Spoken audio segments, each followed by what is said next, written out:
Bienvenidos sean todos ustedes. Estamos contentos de poder iniciar la última unidad de este curso Derecho Laboral 1. Para nosotros ha sido de especial placer el poder compartir con ustedes todos estos temas relacionados a las relaciones individuales del trabajo. Relaciones que, como ustedes ya se han dado cuenta, son relaciones muy importantes, pues se estaban litigando de muchas formas en el futuro los abogados respecto a estos temas laborales. Ha sido materia de estudio permanentemente y además el derecho laboral, como usted sabe, regula una actividad económica muy importante que es el trabajo. Cuando más adelante litiguemos o asesoremos estos temas, sabremos entonces ya los pormenores y los principales principios y fundamentos del derecho del trabajo. Habíamos dicho en lo que va de las unidades que el derecho del trabajo es un conjunto de normas que regulan esta actividad económica y el vínculo que existe entre el empleador y el trabajador. También hemos dicho que el derecho del trabajo se divide en dos grandes bloques. Uno es el derecho individual del trabajo, que ha sido materia de este curso, y otro es el derecho colectivo del trabajo, que será materia del curso Derecho Laboral 2. En el primero de ellos hemos visto la relación que existe entre el trabajador y el empleador. Hemos visto cuáles son los vínculos que surgen a través del contrato de trabajo y los elementos sui generis que este contrato tiene, como son el hecho de la subordinación y como es el hecho del pago de una remuneración. Hemos visto que el trabajador lo que le entrega al empleador no es una prestación común y corriente, es más bien por el contrario su fuerza física o su tema intelectual. El trabajo, sea físico o intelectual, son igual de importantes, tanto uno como el otro es factible de una remuneración. Asimismo, hemos podido ver que una de las principales, si no la principal obligación del empleador, es el pago de una remuneración.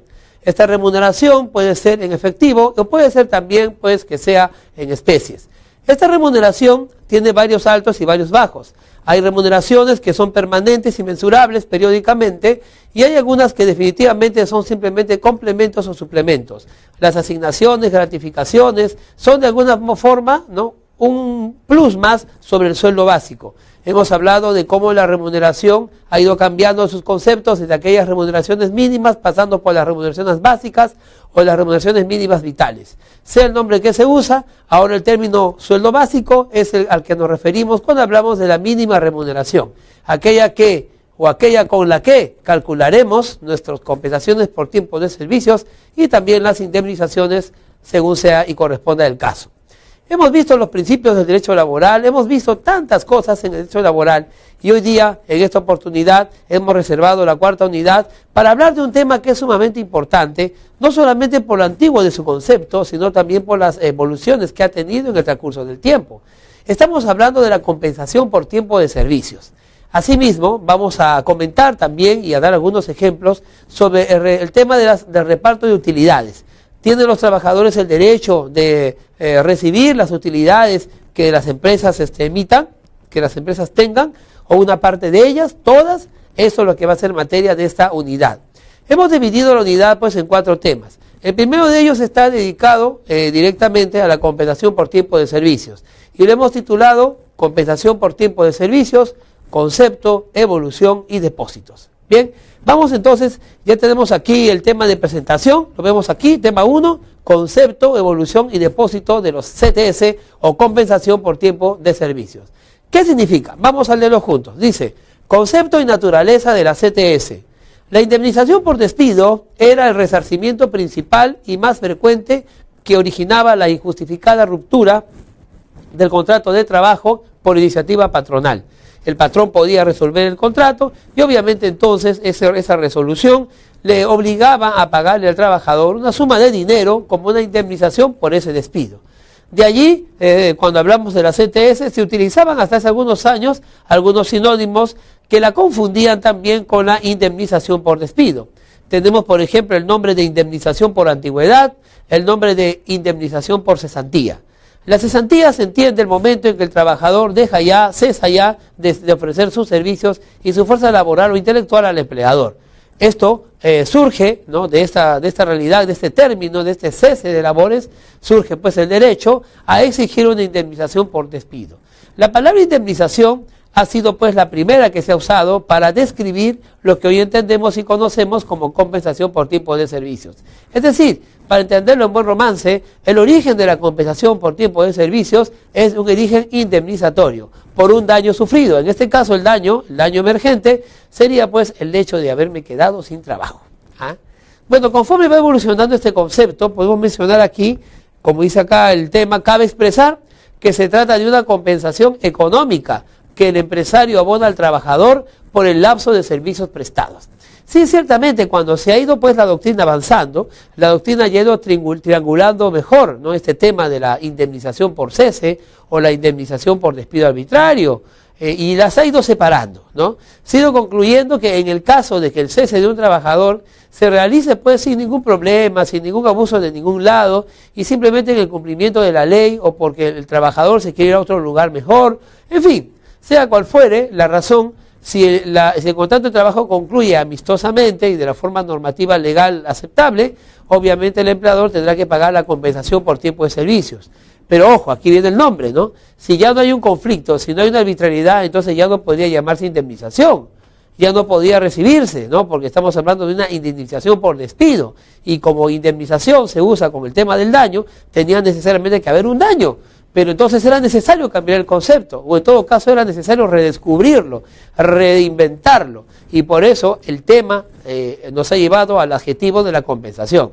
Si comparamos el tema de indemnización o de compensación, nos daremos cuenta que son dos figuras distintas, aunque pueden parecerse en el sentido de que muchas de ellas surgen y emergen desde el momento en que se corta la relación laboral, no son instituciones laborales iguales. La compensación, cuyo nombre me parece correcto y a muchos de nosotros lo es, trata de compensar de alguna manera los años gastados, los años empeñados, el esfuerzo dedicado, la lealtad del trabajador al empleador, y que hoy día culmina, termina y se llega a su fin. Obviamente, un trabajador que ha dedicado parte de su vida, ¿no?, a hacer grande una empresa, es justo y merecido que se le reconozca, no solamente con una palmadita en la mano o muchas gracias, sino con una suma de dinero que le permita pues solventar sus gastos de allí en adelante. La compensación por tiempo de servicios ha pasado de muchos conceptos. Algunos lo han visto como el pago de una indemnización, como ya vimos, otros lo ven desde la óptica del pago de un reconocimiento, y otros los ven como un sueldo o un dinero, ¿no?, para tiempos de despido, para tiempos en que no haya labor, en que no haya trabajo. Ese último concepto es el que prima actualmente, es decir, la compensación desde el punto de vista como un fondo de ayuda para el trabajador que ha dejado de laborar y que obviamente en el mercado no encuentra trabajo inmediatamente. ¿Con qué va a vivir? ¿Con qué va a sobrevivir? Comer, vestirse, alimentarse, con la compensación por tiempo de servicios. Ahora, bueno, como ya dijimos, y menciono aquí también la diapositiva, con el tiempo esta palabra indemnización fue quitado. La idea de recibir un dinero al cese del trabajo dejó de ser visto como un resarcimiento por un despido y pasó más bien a convertirse en un beneficio social. En un beneficio social que debe ayudar al trabajador a sostenerse en las épocas de desempleo, en aquellos lugares y momentos en que no hay trabajo, como una especie de ahorro por los años servidos al empleador.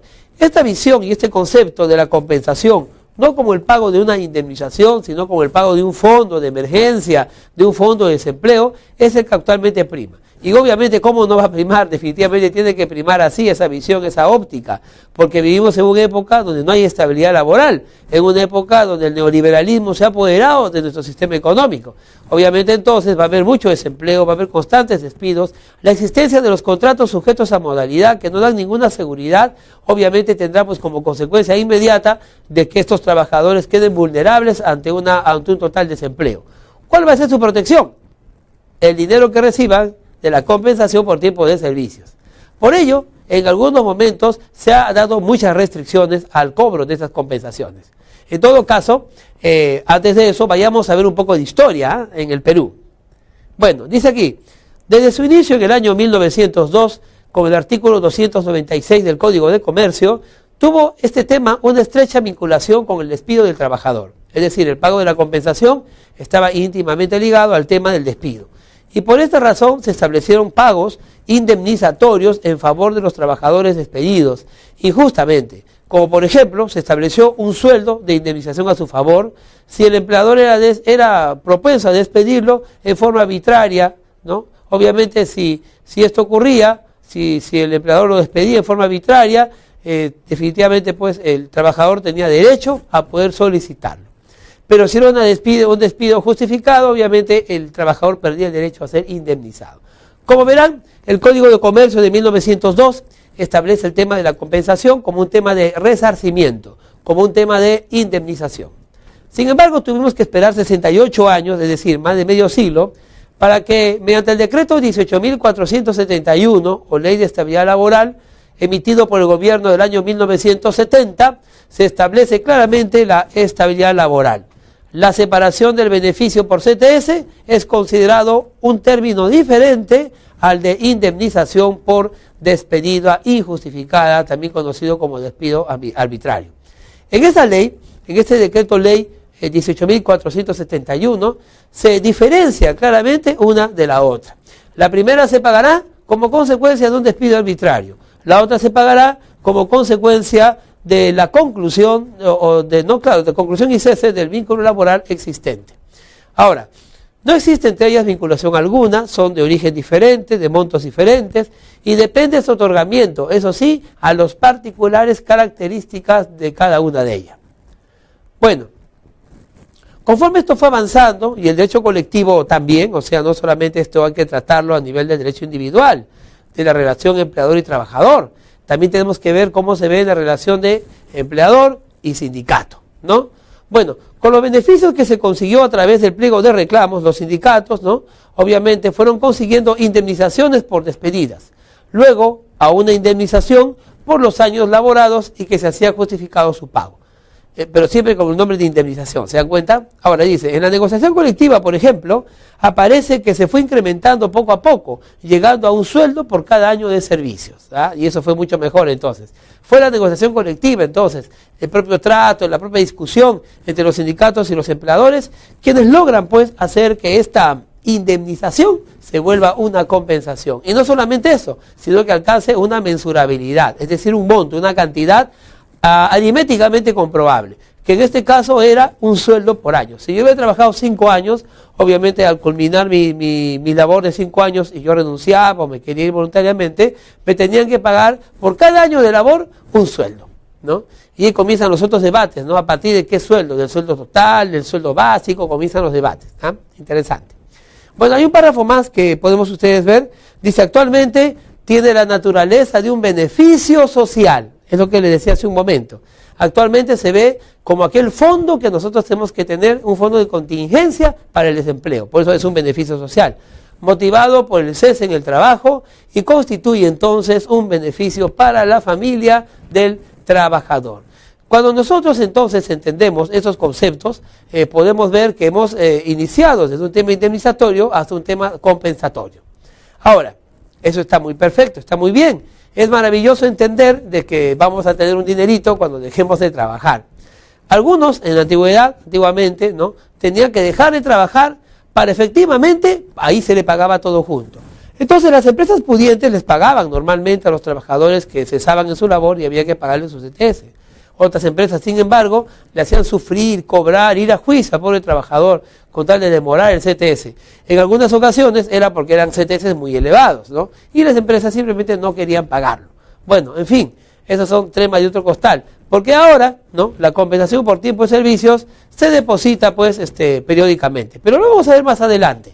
Más bien quiero mencionar, para poder calcular una compensación por tiempo de servicios, ¿cuál es la remuneración que nosotros podemos computar? Vamos aquí. Aquí está. Dice, la remuneración computable. El decreto legislativo 650 ha establecido la remuneración computable. En primer lugar, se entiende como remuneración computable a la remuneración básica y todas las percibidas regularmente, de libre disposición del trabajador, sea en dinero o en especies. Eso será la remuneración computable. Hay una remuneración que a veces puede aparecer en la boleta, pero esta remuneración es no computable.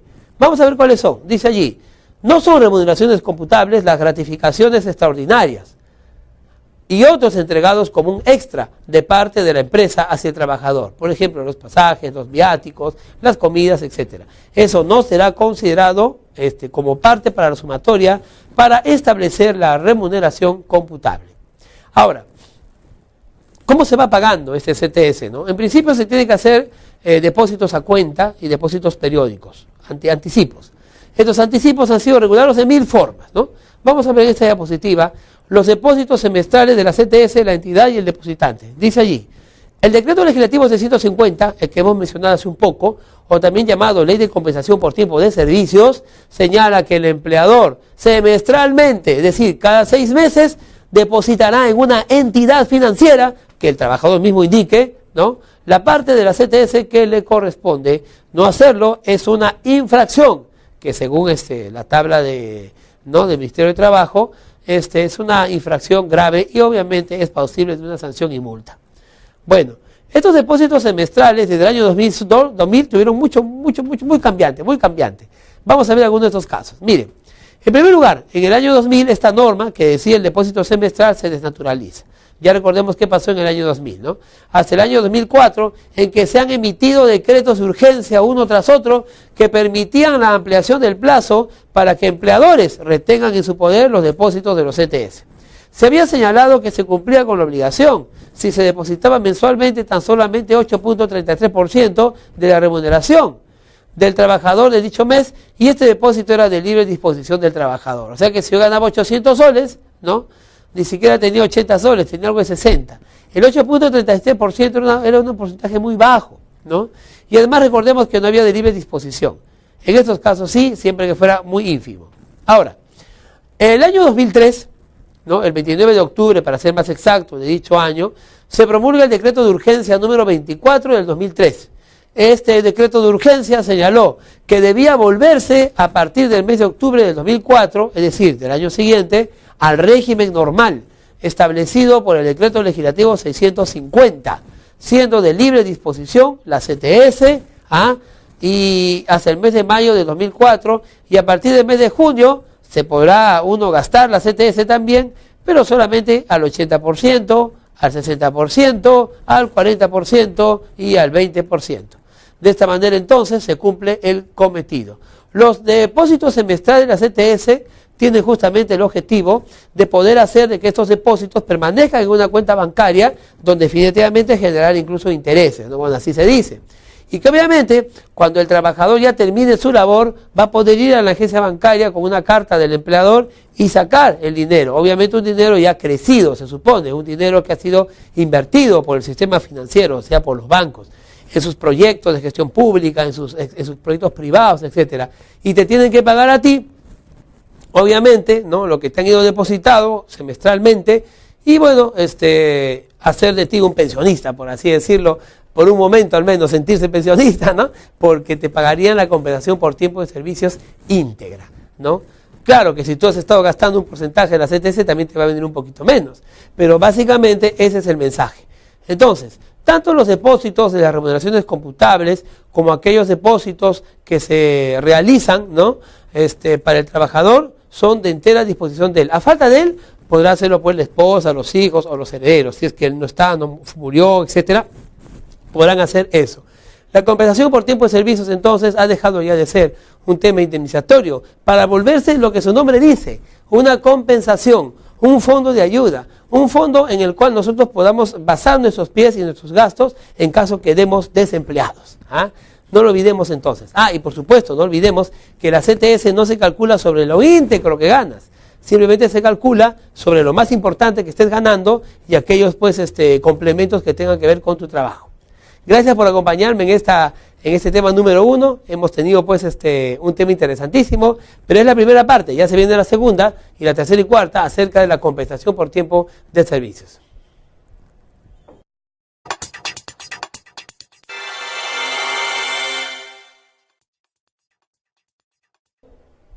Bienvenidos sean todos ustedes. Estamos contentos de poder iniciar la última unidad de este curso Derecho Laboral 1.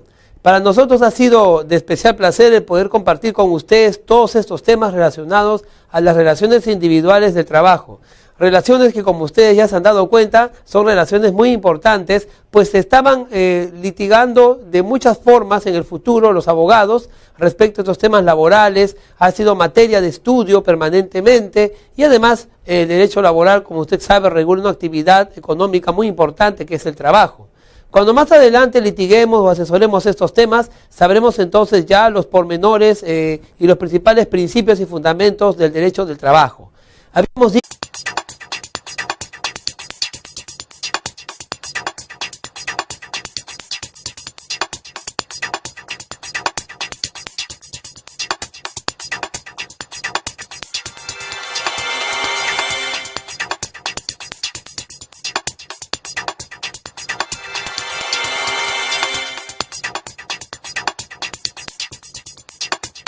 y el empleador. Hemos visto cuáles son los vínculos que surgen a través del contrato de trabajo y los elementos sui generis que este contrato tiene, como son el hecho de la subordinación y como es el hecho del pago de una remuneración. Hemos visto que el trabajador lo que le entrega al empleador no es una prestación común y corriente, es más bien por el contrario su fuerza física o su tema intelectual. El trabajo, sea físico, dicho en lo que va de las unidades, que el derecho de trabajo es un conjunto de normas que regulan esta actividad económica y el vínculo que existe entre el empleador y el trabajador. También hemos dicho que el derecho del trabajo se divide en dos grandes bloques. Uno es el derecho individual del trabajo, que ha sido materia de este curso, y otro es el derecho colectivo del trabajo, que será materia del curso Derecho Laboral 2. En el primero de ellos hemos visto la relación que existe entre el trabajador y